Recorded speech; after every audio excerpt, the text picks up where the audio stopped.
The Amazon Prime original series, Lore, returns October 19th with new true tales. Inspired by Aaron Mahnke's terrifying podcast, the 6-episode series includes 2 stories never heard on the podcast before. From an executive producer of The Walking Dead and an executive producer of The Exorcist, Lore explores haunting real-life tales that give rise to our modern-day legends and myths. Explore some of history's biggest nightmares, from serial killers to bloodthirsty countesses, a cursed clock, and more. The scariest stories are true. Season 1 available now. Watch the new season of Lore October 19th, only on Prime Video. There's a slight content warning this week. It's kind of violent. More so just weird, though it does get kind of dark. Check out the post on mythpodcast.com for more info. This week, on Myths and Legends, we'll be digging into Finnish mythology, and we'll see why the last thing you want to give a boy with rage issues and no parental supervision is unlimited magical powers. The creature this week is a vicious basket that wants to eat your brain. The good news, though, it's about as smart as a basket.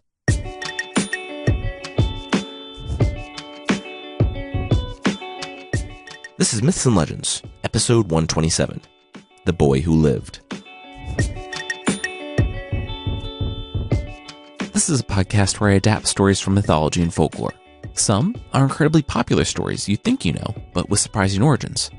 Others are stories that might be new to you, but are definitely worth a listen. Today's story is from the Kalevala, a Finnish epic poem I've had requests to cover basically since the beginning of this podcast. It's the national epic of Finland, put down to paper in 1835 by Finnish writer Elias Lönnrot. Though the stories were sourced from Finnish oral folklore and mythology, he traveled all around Finland for 15 years, compiling disparate poems into one massive work. People would sing the poems, passed down to them for generations, and he would record and compile them. Though the work is sourced from and set in Nordic countries, it's unlike anything we've talked about from this region. For one, we haven't talked about any of the deities from this story. They're not Odin or Thor, as in the works of Finland's Scandinavian neighbors, but a distinctive Finnish mythology that shares some elements with nearby European countries. Anyway, this is only one part of the Finnish epic, and we'll definitely get to more of it in time. We're going to jump into a story today of 2 brothers. You know how you'd fight with your siblings and you take and mess with each other's stuff and it'd be like this whole stupid thing? Well, that's what's going on. Except the 2 brothers have armies. Real quickly, thank you to everyone who reached out with pronunciation help after last week's show. Thank you, and I'm sorry in advance. We're on our first real vacation in 3 years, but to do that, we had to bank up multiple weeks of episodes.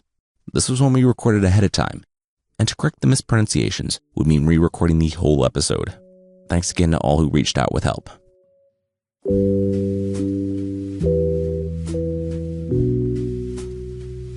Dad, what's that? Kalevala looked out his front window, to the smoke rising to the clouds. It was happening. For months, Kalevala had been feuding with his brother, Untamo. It had started innocently enough. Untamo put his fishing nets down in Kalevala's waters, after Kalevala told him over and over again not to. So one day, Kalevala scooped up the fish and went home. Untamo was incensed, but Kalevala brushed him off. The next day, the nets were back in Kalevala's water, his resource, so Kalevala had another idea. When Untamo was out, Kalevala sowed some oats on his brother's land, right behind his house. He would go and water them diligently, and on the day that some of them were harvested, he purposefully went into the front of Untamo's house, knocked on his door, and waited for the man to open it. Kalevala strode confidently past his brother, exited out the back door, scooped up the mature oats grown on his brother's land, and announced that he'd be back for the rest. When he did come back for the rest of the harvest, he found that, oops, Untamo's ewe had eaten Kalevala's crop. Kalevala shrugged, and the next day while Untamo's sheep were out grazing, Kalevala's dog came out of the forest covered in blood. Turns out that, oops, his dog ate Untamo's ewe. This time, Untamo stood rooted, shaking with rage. Kalevala had a big tribe, and so did he. He had men, farmhands, and children. He would put swords and pikes and hooks in all of their hands, and he would repay Kalevala for this. With that, he stormed off, leaving Kalevala wondering if he had taken things a little bit too far by killing his brother's sheep. Less than a week later, it was confirmed that, yes, he had taken it too far. Kalevala's fields were burning, and, emerging from that smoke, was Untamo's people, each with a weapon in hand, just as his brother had warned. everything fell into chaos and slaughter ensued. Kaleva's house burned as his tribe fought his brothers, and when the smoke cleared, only one was left alive in the ash. A young woman, Kaleva's wife. Untamo wrenched her up and dragged her along with him. Smiling, his revenge was complete.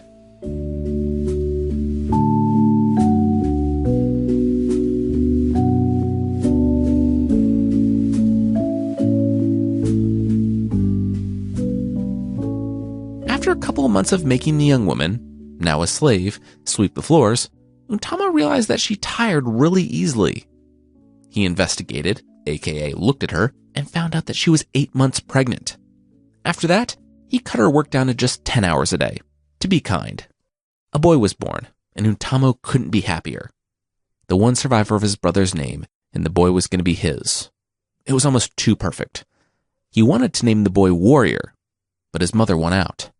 She was a slave, but the infant was still her son, so she named him Kullervo, after his father. The boy showed promise early on, in that he was born with a full head of flowing blonde hair, and, when swaddled, he burst through the blanket on day 3 of life. And I'm not talking like he wiggled out of being swaddled or it was a poor folding job. He shredded it, and then kicked through his bassinet. That's how Untamo found the boy one day, sleeping on a bed of splinters. He was excited. He had a warrior on his hands, or, at the very least, a slave worth the price of 10. He watched the boy closely as he grew, until, at just 3 months old, he heard the boy in his crib. He wasn't crying. He was whispering. Would I were to get bigger, to grow stronger in body, I'd avenge my father and pay back my mother's tears. Untamo stepped back wide-eyed. Oh yeah, this kid's gotta go. Mythology is full of people leaving children to die, and mostly it's a difficult decision, fraught with misery and terrible consequences. Not so with Untamo. He consulted with a few hags, who told him something that he didn't need to consult with hags to know. Drown him in a barrel. Done and done. Whistling, Untamo dropped the talking infant into a barrel full of water and walked away. He'd have someone else come by and fish him out in a few minutes. An hour later, a servant came by to fish the kid out of the barrel, and when he did, the baby opened his eyes, looked at him, and smiled. In utter shock, the servant dropped baby Kullervo back in the water and ran away.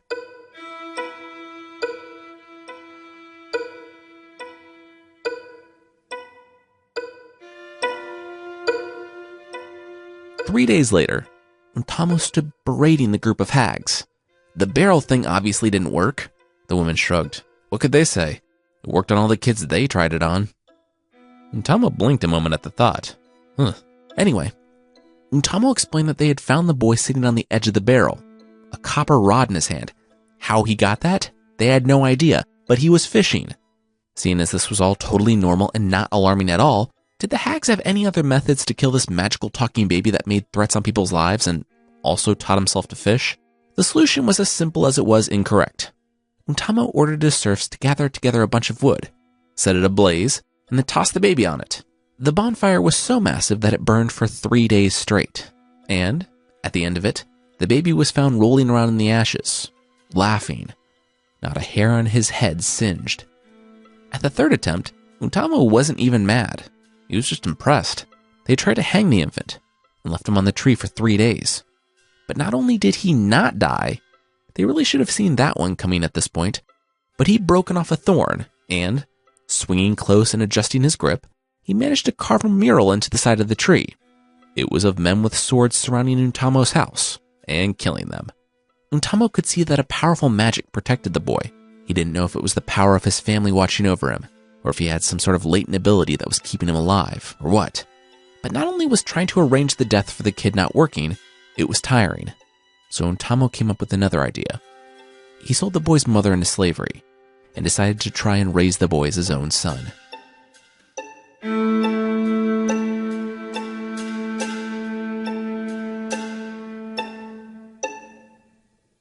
Okay, well, that was a horrible idea, Untamo thought to himself as he arranged the sale of the adolescent Kullervo into slavery. When a 3-month-old is whispering threats about you at night and carving elaborate depictions of your death, it's kind of not surprising that person might be a little hard to control when he gets older. When Kullervo was the right age, Untamo put him on his first job as serf in his household. Care for a new baby. Of course, the rage-filled Kullervo knew Untamo, and Untamo's tribe had murdered his own family. There had been children in his father's house the day they stormed it. They hadn't been safe. And neither would be Untamo's brood. We're not going to go into it, because it is horrifyingly graphic, but the child that Kullervo was tasked with looking after, well, he died. And so Untamo sat down with the boy. Okay, babysitting obviously wasn't his forte, but what did he want to do? Kullervo replied that he wouldn't feel like a man unless there was an axe in his hand. So Untamo gave him an axe and told him to go cut wood. The following week, Untamo stood looking out across the field that used to be his forest not that long ago. He groaned. Kullervo didn't just cut the wood, he reduced it to splinters. The entire resource was now completely unusable. It wasn't until after the child had built completely impenetrable fences with no opening and threshed all the rye to the point that it was also useless that Untamo began to understand that it probably wasn't a good idea to keep this kid around. The next day, he sold him to a nearby blacksmith god, Ilmarinen, and walked home in relief. Even though he received next to nothing for the boy, his Kullervo problems were over forever. And that was priceless.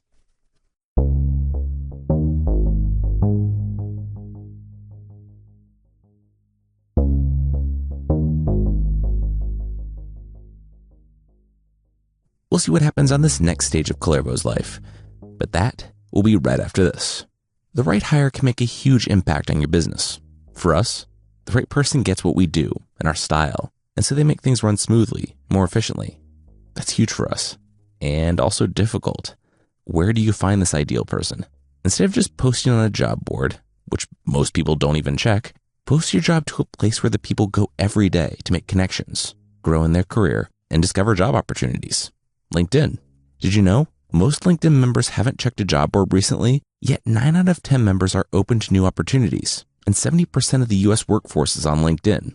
So it's really the best place to get your job opportunity in front of people who are qualified for your role and ready for something new.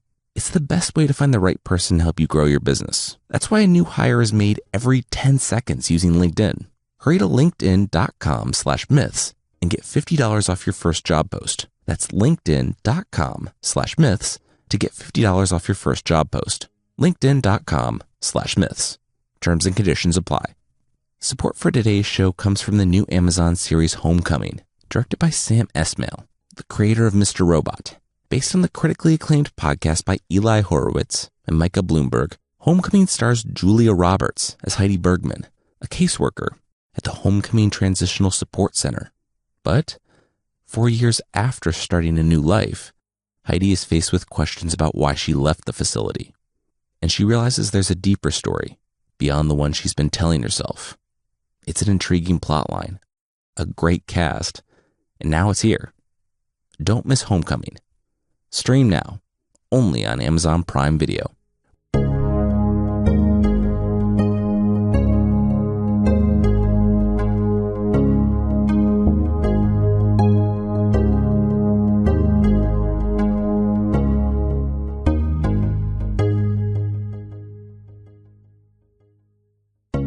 Kullervo watched Untamo leave and gripped the knife. One morning a few years back, he'd been walking in the forest and chanced upon a burned mansion, long desolate. He became still, realizing what it was. His father's house. The one that Untamo had raised long ago. He spent a long time in the ashes. Anything of value had been carried off. And Untamo had ordered anything that would remind the world his brother ever existed to be destroyed. There were countless charred bones. Kullervo had no idea which ones belonged to his family and which ones were the serfs or the slaves. But then a glint caught his eye, and he walked over and unearthed a knife. It was a simple iron knife with a hard wooden handle, and it somehow survived the blaze. It wasn't much, but it was all he was able to salvage from his family. After his mother left, this was all he had to remind himself of who he was and what he had to do.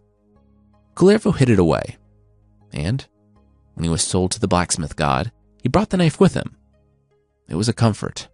The blacksmith god was different. which was a step up compared to Untamo. His wife, though, was a different story.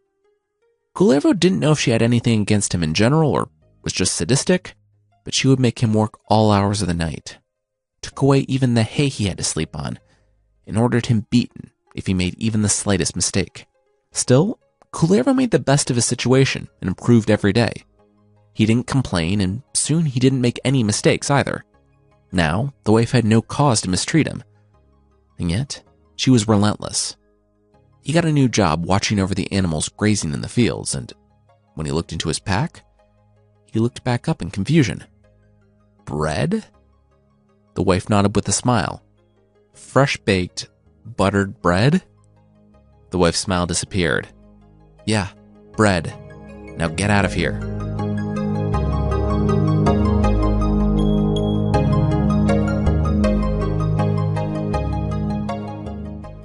Out watching the cattle graze, Kullervo breathed. It had been a bad couple of years. Well, a bad lifetime. But maybe now everything was going to be okay. He had a good job with a kind employer, and even the smith's wife was coming around to him. I mean, bread. And then he heard the snap. Kullervo had been cutting his bread absent-mindedly with his knife. The one thing that reminded him of his family, when he hit something hard. His heart beat faster as he pulled out the knife, and saw that it had broken on one of the stones the smith's wife had baked into the bread. She had intended for him to eagerly bite into it and break his teeth. If he had, he would have been less mad. That old rage, the one he lived with every day in Untamo's house, began to surge within him. But there was something else, too. A power. One that he had always known, but had forgotten. It was the one thing that had protected him all those times Untamo tried to end him as a baby. It was now returning, and he knew how to use it. Kullervo looked at the cattle and knew exactly what his next move would be.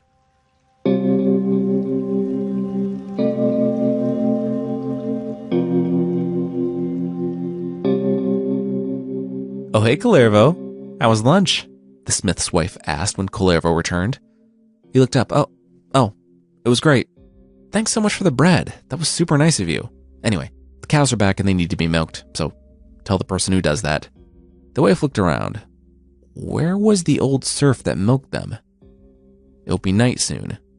She turned back to Kullervo, but he was already gone, whistling to himself over the hill. His day was over.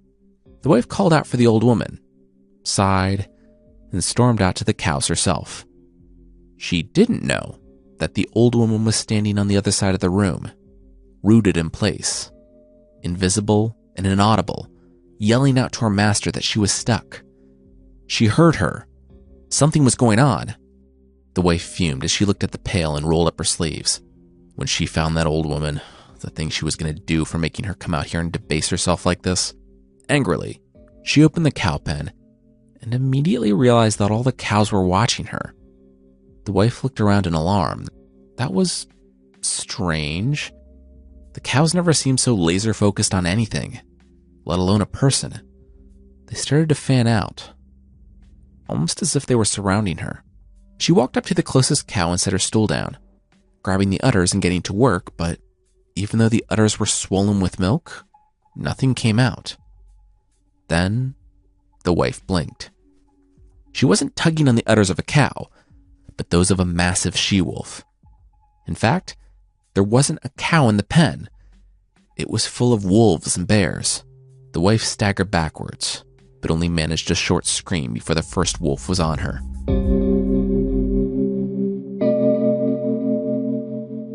Smiling, Kullervo whistled as he went back to the pile of hay he called home, listening to the animals feed behind him.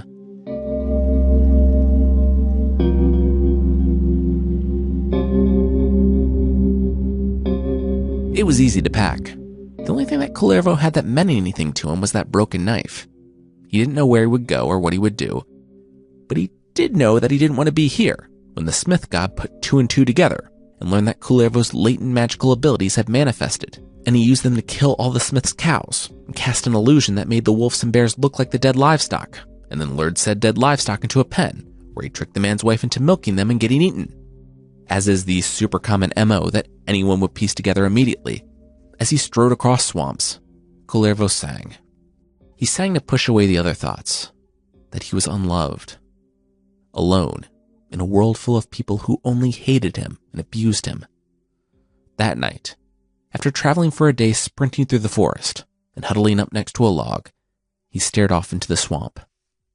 He had power now, and no one would ever hurt him again. And then he had an idea. Yes, it would begin at home. He would use this new power to bring the revenge he always promised.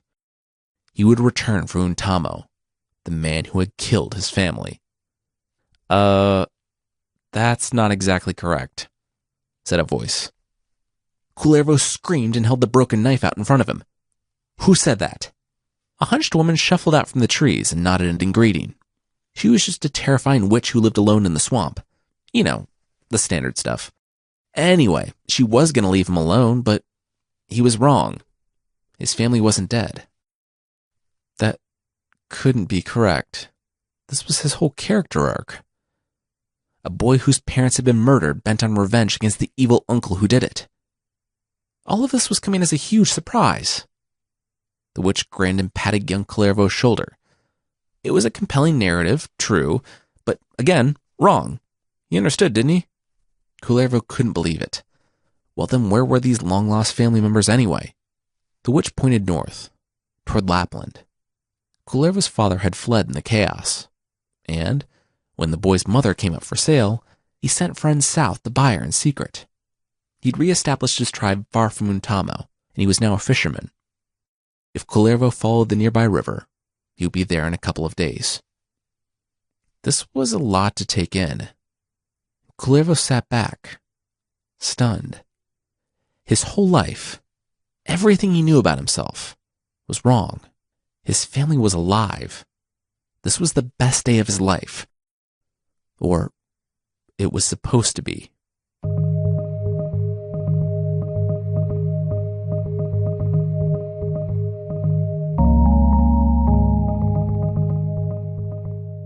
Kullervo dropped the broken knife as his father and mother ran to him. Now, everyone grieves differently. Some, like Kullervo's parents, weep and let emotions flow. Others, like Kullervo, meticulously and ruthlessly plan their revenge. Also, everyone rejoices differently. Some, like Kullervo's parents, smile and embrace joyfully. Others, like Kullervo, stand there stoically, unable to process what's going on. Young Kullervo learned that they had fled at the last possible moment, using the smoke from their homes and crops to cover their escape. As Kullervo knew, the fire had done enough to hide the fact that they weren't among the dead, and when they didn't come back in revenge, Untamo assumed that they were all dead. But, in actuality, they had traveled to a land where nobody knew their name, and started to rebuild. Untamo could have their ancestral lands. They had peace.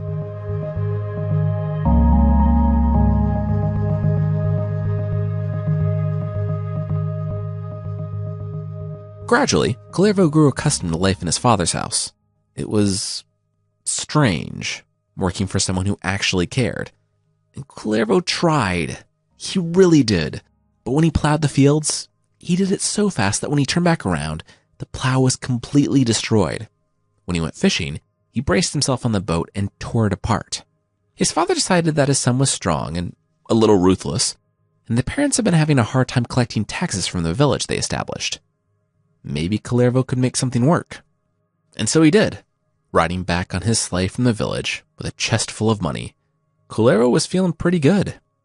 So good that, as he passed a young woman, he shouted out the best pickup line he could muster, a very discreet and classy, "Get up, maid, into my sleigh and lie back on my furs." She, of course, yelled back, essentially that he could do what he planned on doing with her to himself. He sneered and continued on. Kullervo tried the same move 2 more times, slightly honing his technique each attempt, until he rode up to a 4th and final young woman. He slowed his sled, winked, and said she looked cold. She needed a ride. He had a warm blanket and a bunch of apples in the back, and by apples he meant, but she cut him off. She knew what he meant, and the answer was no. Now, childhood trauma only accounts for so much. Yes, Kullervo had believed he was being raised by the man who killed his family and sold his mother into slavery. And yes, when he did finally catch a break, he was routinely abused by the smith's wife. Kullervo was a person who was probably in intense pain, and because of his profound abandonment and fear growing up, he didn't know how to deal with that pain. But that doesn't excuse what happened next. Kullervo looked the road up and down. They were out on the cliffs. The sun was setting, and the snow was already starting to fall thicker. There wouldn't be anyone else out tonight. He looked at the girl, who had already started walking away.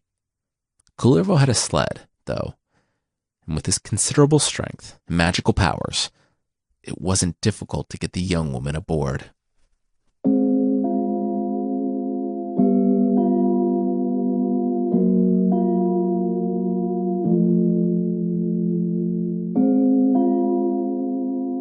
The next morning, she smiled at him, saying if she would have known it would be like that, she wouldn't have fought him. Her eyes told a different story. She just had to sidle up next to him, get close. There was that broken knife up by his things. That would be enough. He was showing off a chest full of gold and silver, the taxes he had collected for his family. Her fingers inched closer and closer to the knife handle. Even broken, it was sharp enough and long enough to get the job done. Kullervo continued talking on and on about his story. He was a nobody, he explained. It was actually a long and horrifying story, but the gist of it was that he was the son of a local landowner. The young woman smiled. Oh, that was so interesting. He should tell her more. Her fingers now grazed the knife. She was almost there. Kullervo told her his father's name was Kalervo. He had just been reunited with his family, actually. The young woman froze. What did he say? Kullervo repeated it, saying that his father basically owned the village. That's why he was out collecting taxes. The young woman pulled her hand back from the knife. She wrapped herself in furs and stood. You're Kalervo's son. And your mother, was she sold as a slave from a man named Untamo? Kullervo nodded. Yeah? Wait, how did she know? A lone tear fell from her eye as she pushed past Kullervo. Still wrapped in furs from his sled, she looked back, shook her head, and dropped from the cliffs. Kullervo ran to the cliff, and then a sickening feeling came over him. After he looked down and saw her body and his furs drifting among the rocks below, he ran to his sled and rushed back home. He pulled up and found his parents working in the house. They greeted him, but he ignored it, asking urgently if he had a sister.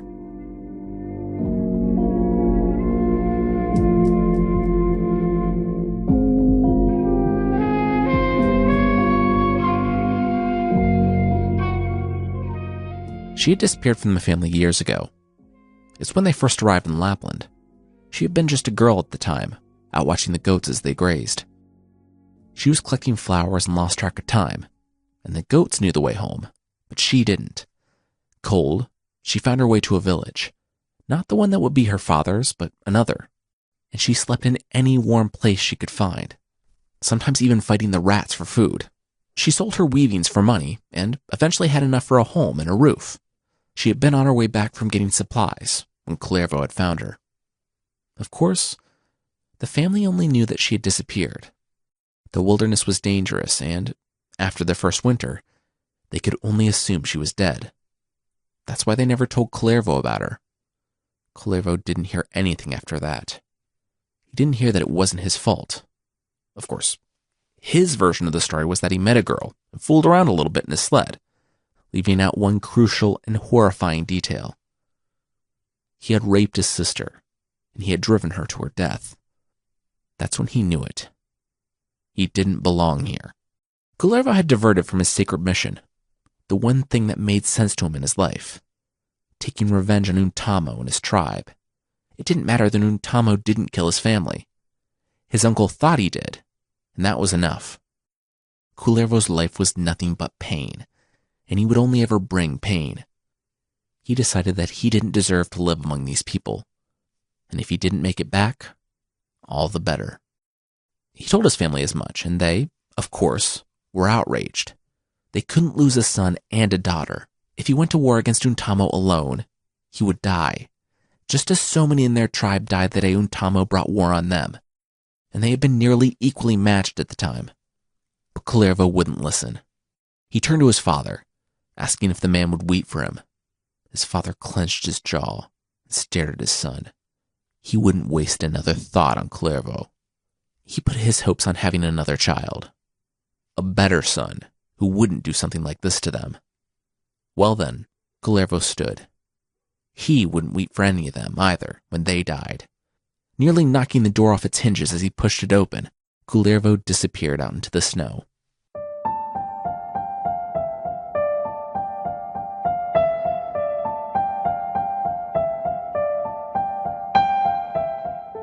He had walked from Untamo's land, and he would walk toward it, even in winter. As he walked, he prayed. He prayed to the old man, the chief god, Ukko. He prayed for a sword, one he could use to hold off 100 men if he needed to. On the third day out, he heard a lightning strike and ran toward it. There, in the snow, surrounded by smoldering remains of trees, was a sword. Kullervo thanked the old man, pulled it from the ground, and continued on. Not all the people in Untamo's tribe were bad. Kullervo had some friends in the old village, people who had shown him kindness. But still, they would all die. In the end, Kullervo's sword didn't need to hold off 100 men. They weren't expecting an attack, and he went easily from house to house, burning and killing anyone who emerged. Untamo was last. On purpose. He sent his best out, and Kullervo took them out one by one, before standing over the weeping and begging form of Untamo. After Kullervo finished with him, the farm was quiet. It was after this, seeing his revenge through, that Kullervo was filled with a profound sorrow, a feeling that he'd been masking with his quest for vengeance. He had two choices now: die or go home. He looked on the village filled with fresh destruction. If he was meant to die, he would have done so here. And so, he turned toward home, toward his parents and the family that he'd left. He would return to them, make amends, and try to put his past behind him. Walking north, he began to feel lighter again. Not happy, exactly. Kullervo wasn't one for happy, but maybe someday he could be. He could get to know his father and mother, work on his anger, and... What was that? Out in the distance, smoke rose. It resembled the smoke that he had left in Untamo's land. It resembled a tribe that had been massacred. Kullervo dropped his sword and sprinted for home, shaking his head. It couldn't be. He was coming home. He was going to be with them now. Through the smoke creeping over the fields, he knew it was over. The land was as quiet as Untamo's had been. It, too, had been sacked and burned. That's when he heard a scream from inside the still-burning house. He ran toward it, and he didn't hesitate as he dove into the blaze. Heat had never been a problem for him, even since he was a baby. And Kullervo strode through the embers and the ash until he found her, his mother, coughing in a corner. He wrenched her up and kicked his way out of the house, just moments before it collapsed in a burning pile of flames. He held her close as she coughed. She was trying to say something. Something about a rival tribe who had come and attacked them overnight, but she was too far gone. Kullervo's mother died in his arms. Even though he promised all of them he never would, Kullervo held his mother, and he wept for his family.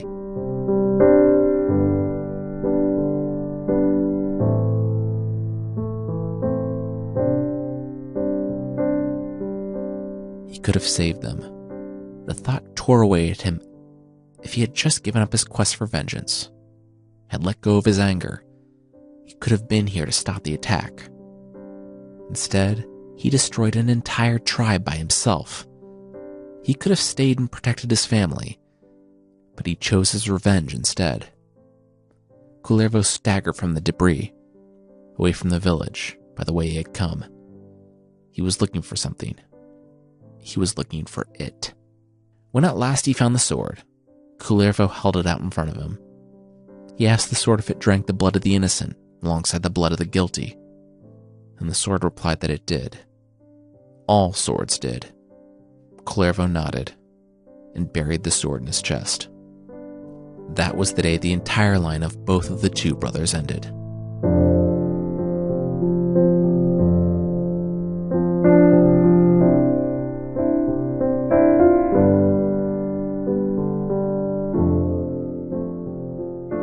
Six lines. The Kalevala devotes exactly 6 lines to the fall of Untamo's village, despite it being the completion of Kullervo's lifelong quest. And I think that's interesting. I think it's revealing about what Kullervo's true motivations really are.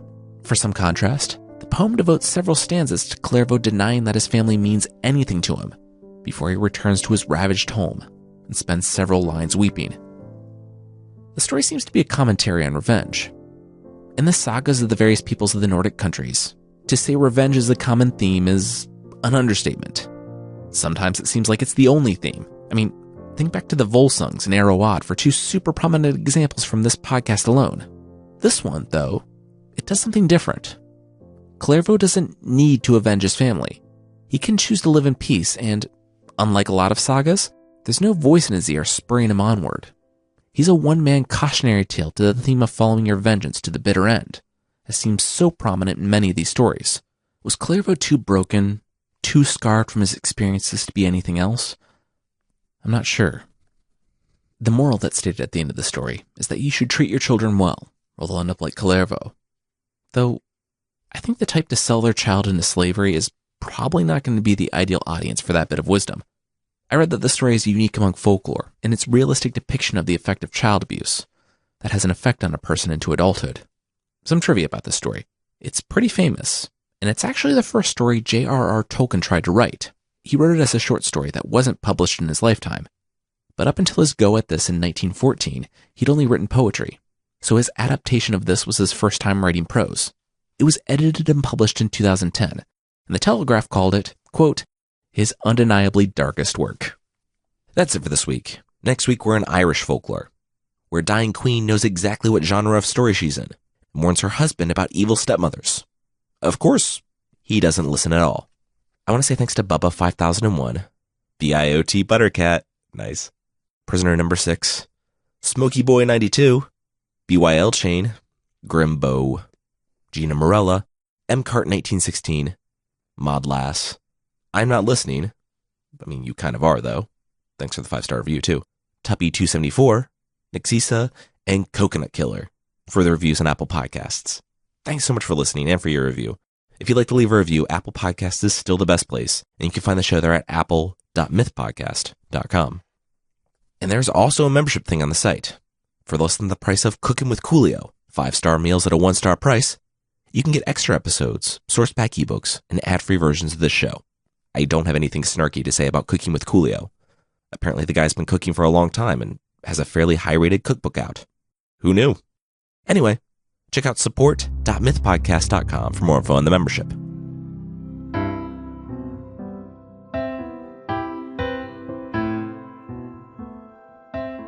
The creature this week is Baskethead from Zulu folklore in southern Africa.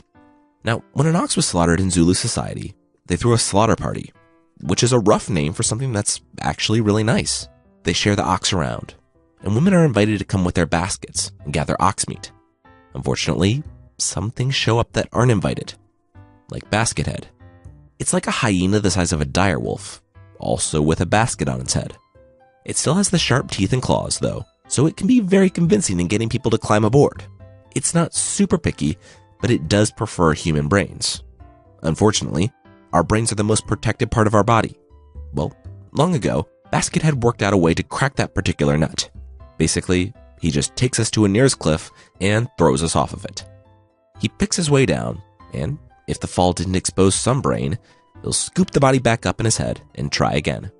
Fortunately, Baskethead is super easy to trick. Basically, if he picks you up, go along with it, because he's hopelessly stupid. Despite always going to the same cliff, if you give him directions, he'll take them. Point him toward the forest, and then get to work.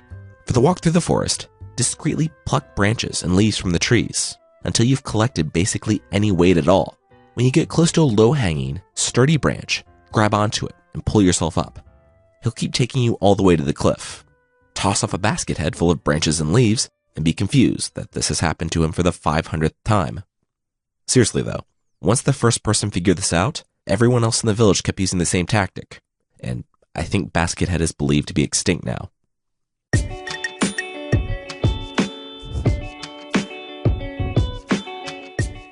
That's it for this week. The theme song is by the band Broke for Free, and the Creature of the Week music is by Steve Combs. There are links to even more music in the show notes, and today's episode was written and hosted by me, Jason Weiser. Our story editor was Carissa Weiser. Thank you so much for listening, and I'll see you next time.